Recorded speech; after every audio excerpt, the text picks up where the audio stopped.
Protecting our loved ones from falling victim to scam artists can be difficult, and there are so many scams out there targeting our seniors, including what's known as the grandparent scam.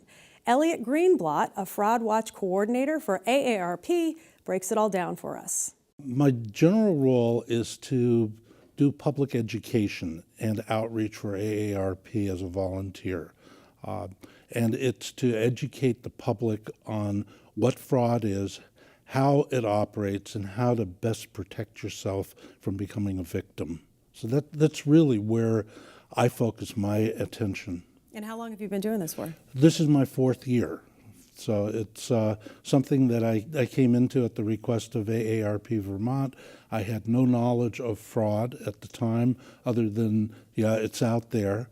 And since then, I guess I've become more aware of it than I want to be. But it's just an all-embracing topic as far as I'm concerned now. I know you write for a lot of different publications as well. How big of a problem is this that you see?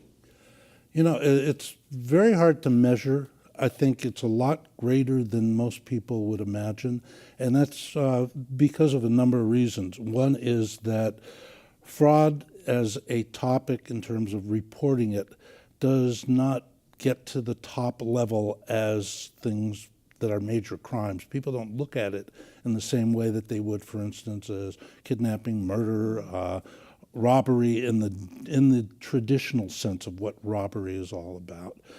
So it's underreported in that sense as far as the media is concerned. It's underreported by people who are victims of fraud. Most people are very good at talking about happy topics, happy things. Not too many people want to go out and admit, guess what? I was scammed for $5,000 or $500 or even $50. Because it's embarrassing, right? It's embarrassing. That you fell for it. And, it's an admission of weakness. We find from our research that men tend to be worse at this than women.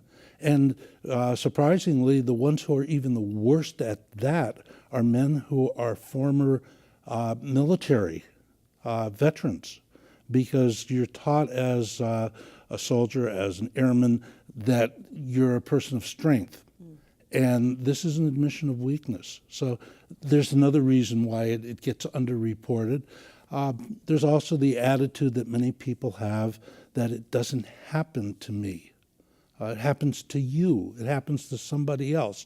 And unless you know somebody personally who's been a victim, it kind of goes under the radar screen.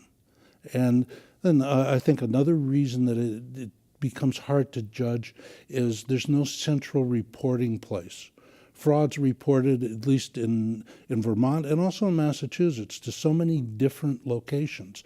For example, certain frauds are reported at the federal level to the Federal Trade Commission, other to the state's attorney general, others to state financial regulators. So there's such a breakdown in the communications of this that we don't know what the numbers really are. Mm-hmm. We know they're greater than whatever is reported. Now, I know you write about the anatomy of a scam. Tell me a little bit about some of the scams that you have seen. Okay. Well, probably the most effective one, as far as the criminal is concerned right now, is what we refer to as the grandparent or the grandkid scam. And this is one that targets grandparents, obviously, because of the name, and works on the emotion of an individual.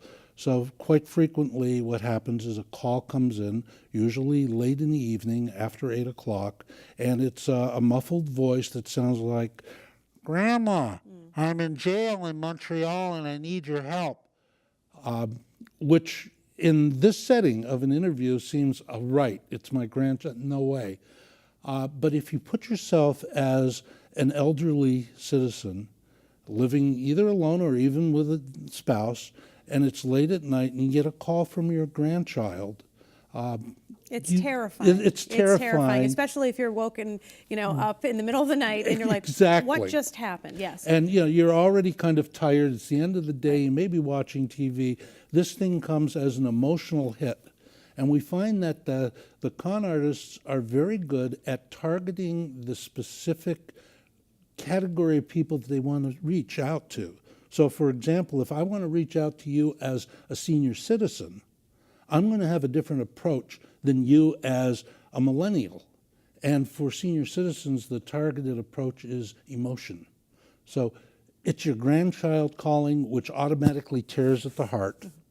It is something where I've spoken to people who have fallen victim, and we've seen people who have lost as much as $20,000 to $30,000 in the grandparent scam by, for example, taking the call, thinking it's their grandchild, getting the urge to send money, and so they immediately wire money to a third party.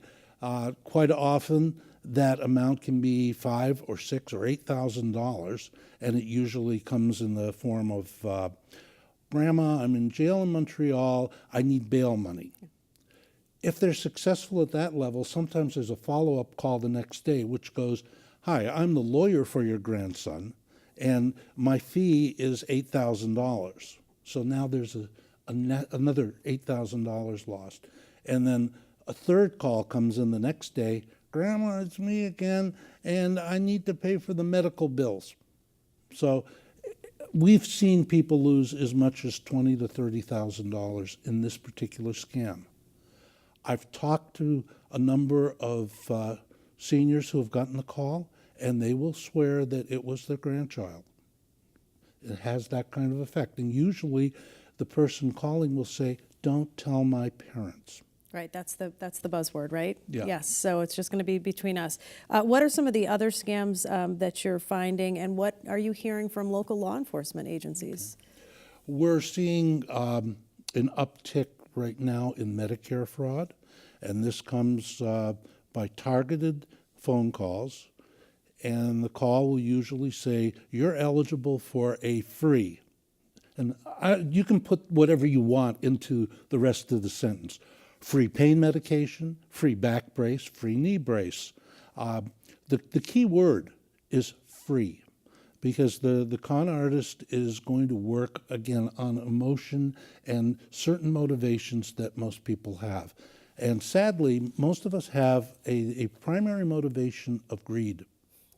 If I offer you something absolutely free, and you don't have to do anything to get that, I'm going to take it. you're going to take it. And the sad part is that for the most part, these things should be very easy to spot because, for example, Medicare fraud, which is on the uptick, is something that you can counter very easily, and that is pick up the phone, call your doctor, and say, do I need a back brace? If you don't need a back brace, why are you going to get one? Why? It's free. Right. So, and what are some of the other measures that you just really want to lay out there for people just to make sure that they're aware of and how they can protect themselves? good, thank you. There are some key motivations that con artists use, and it's really a psychology game. Many of these people are, I guess you could say, they have master's degrees in psychology because they know how to read you. So, for example, I mentioned greed as a primary motivation. Another one is scarcity. If I can convince you that you need to take my offer now or it goes away, I can probably scam you. If I can present myself as somebody who I'm not, impersonation. Impersonation is a great method. And usually it's done with the idea that I'm going to try to impress you with something. It could be my degree of education. It could be 2 or 3 titles that I have. But if I can give you that sense that I'm somebody of importance, and as a result, you should be listening to me, you have a higher level of interest in what I'm saying. Social consensus. Okay? If I can convince you that everybody's doing this, it's not just you, but it's everyone, you're more likely to bite. And a lot of these techniques are no different than what contemporary advertising does. The whole motivation of the TV shopping networks, push the idea of scarcity. You need to do this right now. You need to get on the phone now and call us. But the bottom line is you're not giving out too much personal information. You're not wiring money in the middle of the night, right? The important things as far as what you do or don't do is, first of all, trust your instincts. If somebody's offering you something absolutely free, there's no such thing as free. For example, if they're trying to collect information, now sometimes that information is just simply a matter of building a profile of you. Don't give them the information. If they're asking you a lot of personal questions, that's the sort of thing that you have to be aware of.